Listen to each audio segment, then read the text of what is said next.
Hello students, welcome again in my YouTube channel এসো বই পড়ি রসায়ন চর্চা উইথ শান্তনা ম্যাম।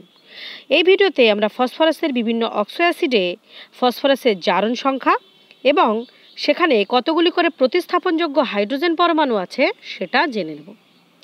এখানে আমরা মূলত 9টি ফসফরাসের অক্সো অ্যাসিড সম্পর্কে জানব। তার মধ্যে একদম প্রথমে যেটি আছে সেটি হচ্ছে হাইপোফসফরাস অ্যাসিড H3PO2।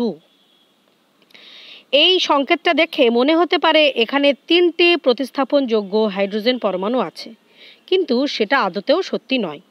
প্রতিস্থাপনযোগ্য হাইড্রোজেন পরমাণুর সংখ্যা সঠিকভাবে জানতে গেলে তোমাকে প্রথমে এর গঠনটা জেনে নিতে হবে।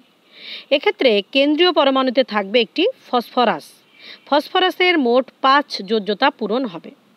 এক্ষেত্রে একদিকে থাকবে ডাবল বন্ড ও, তাহলে দুটো বন্ড হয়ে গেল, 3, 4, 5 এভাবে 5টি বন্ড হবে। এবার এই 5টি বন্ডের মধ্যে প্রথমে অক্সিজেনকে জায়গা দিয়ে নিতে হবে। একটি অক্সিজেন আরও দিয়ে দিলাম, টোটাল 2টো অক্সিজেন হয়ে গেল। পড়ে রইল 3টি হাইড্রোজেন পরমাণু। এখানে একটি হাইড্রোজেন, এখানে একটি হাইড্রোজেন, এখানে একটি হাইড্রোজেন। এই হচ্ছে H3PO2 মানে হাইপোফসফরাস অ্যাসিডের গঠন। এবার এই গঠনটা দেখে আমরা ফসফরাস পরমাণুর জারণ সংখ্যা যদি নির্ণয় করতে চাই, প্রথমে দ্বিবন্ধনযুক্ত যে অক্সিজেন পরমাণু তার জারণ সংখ্যা লিখব -2, হাইড্রক্সিল মূলকের জারণ সংখ্যা লিখব -1, প্রত্যেকটা হাইড্রোজেন পরমাণু সিঙ্গেল বন্ড হাইড্রোজেনকে লিখব +1+1। এবার টোটাল পরমাণুটাকে তোমাকে নিস্তড়িত বানাতে হবে, মানে টোটাল জারণ সংখ্যার যোগফল 0 করতে হবে। অলরেডি হয়ে গেছে -3, এদিকে হয়ে গেছে +2, তাহলে প্রসম করার জন্য এখানেও লিখতে হবে +1। তার মানে হাইপোফসফরাস অ্যাসিডে কেন্দ্রীয় ফসফরাস পরমাণুর জারণ সংখ্যা কিন্তু +1। এবার আসি প্রতিস্থাপনযোগ্য হাইড্রোজেন পরমাণুর কথায়। এখানে 3টি হাইড্রোজেন দেখা যাচ্ছে, কিন্তু 3টেকেই অন্য কিছু দিয়ে প্রতিস্থাপিত করা যাবে না।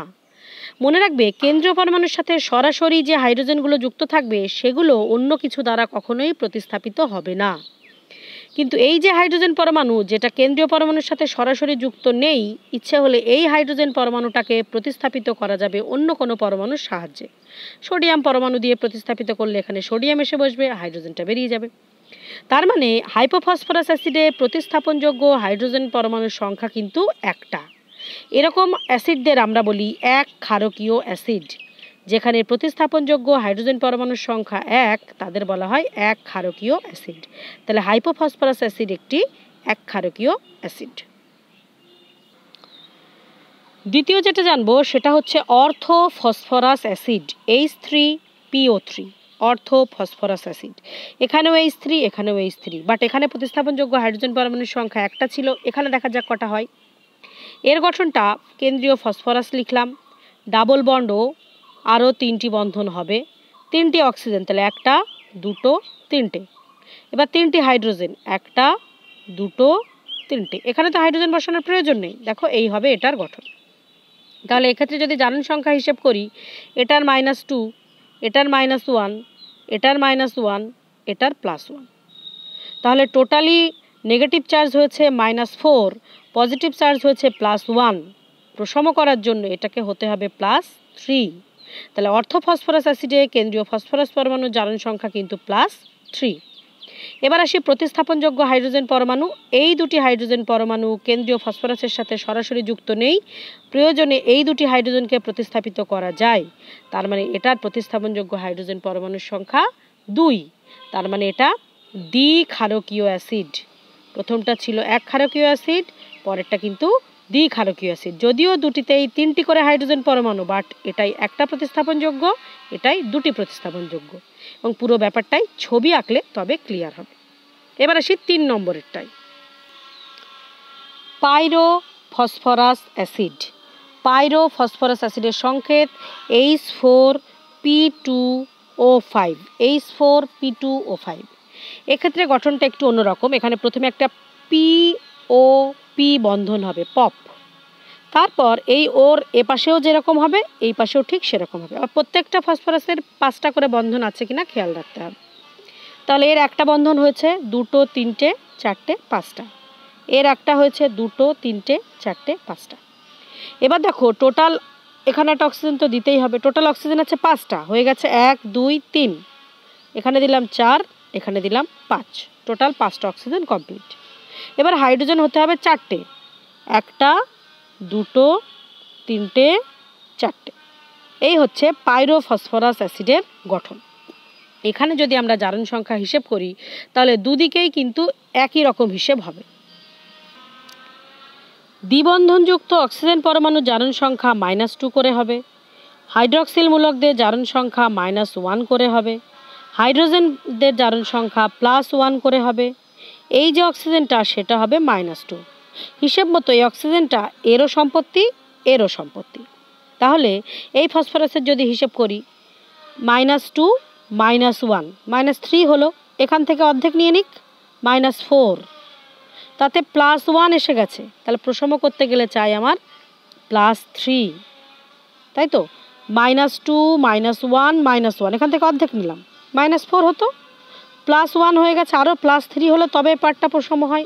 একই নিয়মে এ পার্টেও তাই, -2 -1 -3, এখান থেকে একটা -1 মানে -4, এখান থেকে +1 হয়েছে মানে এখানে আরও চাই +3। তার মানে পাইরোফসফরাস অ্যাসিডে দুটি ফসফরাস পরমাণু দুটিরই জারণ অবস্থা কিন্তু +3 করে। এবং এক্ষেত্রে যদি প্রতিস্থাপনযোগ্য হাইড্রোজেন পরমাণু দেখা হয়, এখানে কিন্তু দুটি প্রতিস্থাপনযোগ্য হাইড্রোজেন পরমাণু, যে হাইড্রোজেনগুলো সরাসরি ফসফরাসের সাথে যুক্ত নেই। তাহলে পাইরোফসফরাস অ্যাসিডও কিন্তু দ্বিক্ষারকীয় অ্যাসিড হবে, দ্বিক্ষারকীয় অ্যাসিড হবে। 4 নম্বর যেটা শিখবো সেটা হচ্ছে হাইপোফসফরিক অ্যাসিড। হাইপোফসফরিক অ্যাসিডের সংকেত হচ্ছে H4P2O6। হাইপোফসফরিক অ্যাসিড H4P2O6, এর গঠনটা আরও অন্যরকম। PP single bond, double bond ও ডাবল বন্ড, এটা কমপ্লিট। এর 3টে বন্ড হয়েছে 4 5, এরও 3টে বন্ড হয়েছে 4 5। এবার অক্সিজেন টোটাল 6টা হবে, 1 2 3 4 5 6। হাইড্রোজেন হবে 4টে, এখানে তো আর বসাতে পারবো না, 1 2 3 4, মোটেই 4টি হাইড্রোজেন বন্ধন। এবার যদি এর জারণ সংখ্যা হিসেব করি তাহলে এই অক্সিজেনগুলোর -2, এটা -1, এটা -1, -2 -1 -1, তাহলে দুই পাটে একই রকম ব্যাপার। এদিকে -4 হচ্ছে, তার মানে এটাকে প্রসম করতে গেলে +4, এদিকেও -4, তার মানে এটাও +4। তাহলে হাইপোফসফরিক অ্যাসিডে ফসফরাস পরমাণুর জারণ সংখ্যা কিন্তু +4 করে। এবং এখানে প্রতিস্থাপনযোগ্য হাইড্রোজেন কিন্তু 4টে, 4 প্রতিস্থাপনযোগ্য হাইড্রোজেনের সংখ্যা। তার মানে এটা হচ্ছে চতুক্ষারকীয়, চতুর পরে একটা বিসর্গ চিহ্ন দেবে, চতুক্ষারকীয় অ্যাসিড।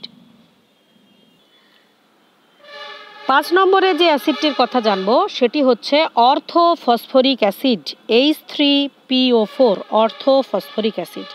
কেন্দ্রীয় ফসফরাস পরমাণু, একদিকে ডাবল বন্ড, 3 দিকে 3টে বন্ধন। মোট 4টে অক্সিজেন হতে হবে, একটা ছিল 2টো 3টে 4টে, 3টি হাইড্রোজেন, এখানে একটা এখানে একটা এখানে একটা। এই গঠনের ক্ষেত্রে যদি জারণ সংখ্যা নির্ণয় করি -2 -1 -1, প্রত্যেকটা হাইড্রক্সিল মূলকের -1, তাহলে টোটাল হয়েছে দেখো -5, তাহলে এটা হতে হবে কত +5। এবং প্রতিস্থাপনযোগ্য হাইড্রোজেন কিন্তু 3টে, কারণ 3টেই OH আছে, যে OH এর হাইড্রোজেনটা ডাইরেক্ট ফসফরাসের সাথে যুক্ত নয়, তাই প্রতিস্থাপনযোগ্য হাইড্রোজেন এখানে 3টি। নেক্সট জানবো pyrophosphoric acid. Pyrophosphoric acid H4P2O7, pyrophosphoric acid. Pyrophosphoric অ্যাসিডেও একটি POP বন্ধন বর্তমান, POP, পাইরোফসফরিক অ্যাসিড। এক্ষেত্রে প্রত্যেকটা ফসফরাস পরমাণু 5 যোজ্যতা পূরণের লক্ষ্যে 1 2 3 4 5, 1 2 3 4 5। অক্সিজেন টোটাল 7টা হবে, 1টা 2টো 3টে 4টে 5টা 6টা, মাঝখানের এখানে 7টা। আর হাইড্রোজেন হবে 4টে, এখানে 1 2 3 4। জারণ সংখ্যা যদি নির্ণয় করি, এগুলো সব -1 করে, এগুলো সব -2 -2 -1 -1 -2, ঠিক আগে এরকম একটা করেছিলাম, -1 -1 -2 -4, এখান থেকে অর্ধেক নিয়ে নিলে -5, তার মানে এটা +5, এটাও +5, তার মানে প্রত্যেকটি ফসফরাসের জারণ অবস্থা +5। এবার যদি বলি প্রতিস্থাপনযোগ্য হাইড্রোজেন 1 2 3 4, তার মানে এটিও কিন্তু চতুক্ষারকীয়, এটা ছিল ত্রিক্ষারকীয়, এটা হচ্ছে চতুক্ষারকীয়। 7 নম্বর যে অক্সো অ্যাসিডটার কথা আমরা জেনে নেব তার নাম হচ্ছে চক্রাকার মানে সাইক্লোমেটাফসফরিক অ্যাসিড। সাইক্লো মানে এখানে পিওপি বন্ডের একটা ষড়ভুজ তৈরি হবে, পিওপি বন্ডের একটা ষড়ভুজ তৈরি হবে এবং প্রত্যেকটা ফসফরাস পরমাণুতে 5 যোজ্যতা পূরণ হবে, 2টো করে আছে, 3 4 5, 3 4 5, 3 4 5, তার মানে 1 2 3 4 5। এবার গুনে দেখো মোট ফসফরাস হয়ে গেছে 3টে, তার মানে HPO3 এর হোল 3 হচ্ছে এর সংকেতটা। HPO3 3খানা H আছে, 3খানা ফসফরাস আছে, 3 ত্রিক্ষে 9টা অক্সিজেন আছে, 1 2 3 4 5 6 7, মানে HPO3 3বার আছে অ্যাকচুয়ালি, ঠিক আছে, HPO3 হোল 3। গঠনটাতে একটু গোলমাল করেছি, এখানে একটা অক্সিজেনের পরে হাইড্রোজেন, এইখানে যেটা একটা অক্সিজেনের পরে হাইড্রোজেন, এখানেও একটা অক্সিজেনের পরে হাইড্রোজেন, মানে প্রত্যেকটা ফসফরাসে একটা করে হবে ডাবল বন্ড, একটা করে OH, double bond OH, double bond OH। এবার গুনে দেখো হাইড্রোজেন মোট আছে 1 2 3টে, ফসফরাসও মোট আছে 1 2 3টে, অক্সিজেন হবে 1 2 3 4 5 6 7 8 9, টোটাল HPO3 হোল 3। এখানে যে কোনো একটা ফসফরাসের জারণ অবস্থা যদি বিচার করি, এটা -2, এটা -1, এটা -2, এটা -2, এখান থেকে -3 পেল, এখান থেকে -1, এখান থেকে -1, টোটাল -5, তার মানে নিজের হচ্ছে +5। এবং এই যৌগটায় মোট প্রতিস্থাপনযোগ্য হাইড্রোজেন 1টা 2টো 3টে, মানে এটা একটা ত্রিক্ষারকীয় অ্যাসিড। গঠনটা আরেকবার বলছি, প্রত্যেকটা ফসফরাসের সাথে একটা করে ডাবল বন্ড আর একটা করে OH, ঠিক আছে, এটা একটু দেখে নেবে। 8ম যে অক্সো অ্যাসিডটার কথা জানবো তার নাম হচ্ছে পারঅক্সো মোনোফসফরিক অ্যাসিড, H3PO5, পারঅক্সো মোনোফসফরিক অ্যাসিড। এর গঠনেও পি কেন্দ্রে 2টো বন্ড হলো, 3টে 4টে 5টা।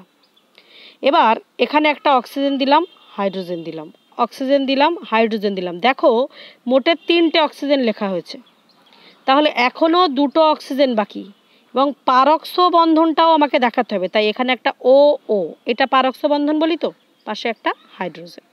এই হলো গঠন। ফসফরাস একদিকে ডাবল বন্ড, দুদিকে 2টো OH আর একদিকে OOH। এবার যদি এখানে আমরা জারণ সংখ্যা নির্ণয় করি তাহলে দেখতে পাবো দ্বিবন্ধনযুক্ত অক্সিজেন -2, হাইড্রক্সিল মূলকগুলো -1, পারঅক্সাইড বন্ধনের প্রত্যেকটা অক্সিজেন হয় -1 করে, এটা কিন্তু একটা রুলস, পারঅক্সো বন্ধনের প্রত্যেকটা অক্সিজেন -1 করে, এটা হচ্ছে +1। তাহলে টোটাল ব্যাপারটাকে যদি যোগ বিয়োগ করি, মাইনাস হচ্ছে 6, -6 +1 মানে -5, টোটালটাকে যদি প্রসম করতে হয় এটাকে করতে হবে +5, তার মানে পারঅক্সো মোনোফসফরিক অ্যাসিডের ফসফরাস পরমাণুর জারণ সংখ্যা +5 এবং এখানে প্রতিস্থাপনযোগ্য হাইড্রোজেন পরমাণুর সংখ্যা 1 2 3, তার মানে এটা কিন্তু একটা ত্রিক্ষারকীয় অ্যাসিড।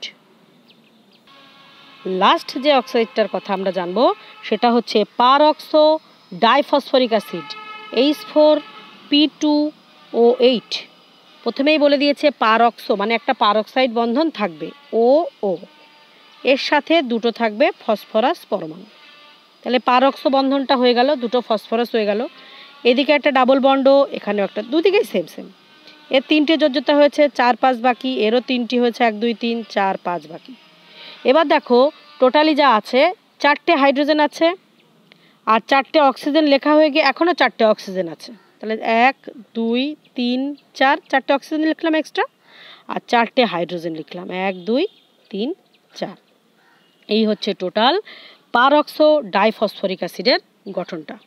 এখানে যদি জারণ সংখ্যা লিখি, অক্সিজেন পরমাণুগুলোর -2 করে লিখব, হাইড্রক্সিলদের -1 করে লিখব, আর পারঅক্সাইডের এগুলোকে -1 -1।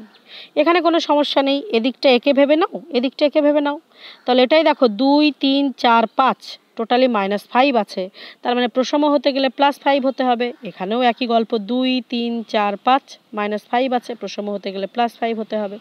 তাহলে পারঅক্সো ডাইফসফরিক অ্যাসিডে প্রত্যেকটি ফসফরাস পরমাণুর জারণ সংখ্যা +1 এবং প্রতিস্থাপনযোগ্য হাইড্রোজেন পরমাণু আছে 4টে জায়গায়।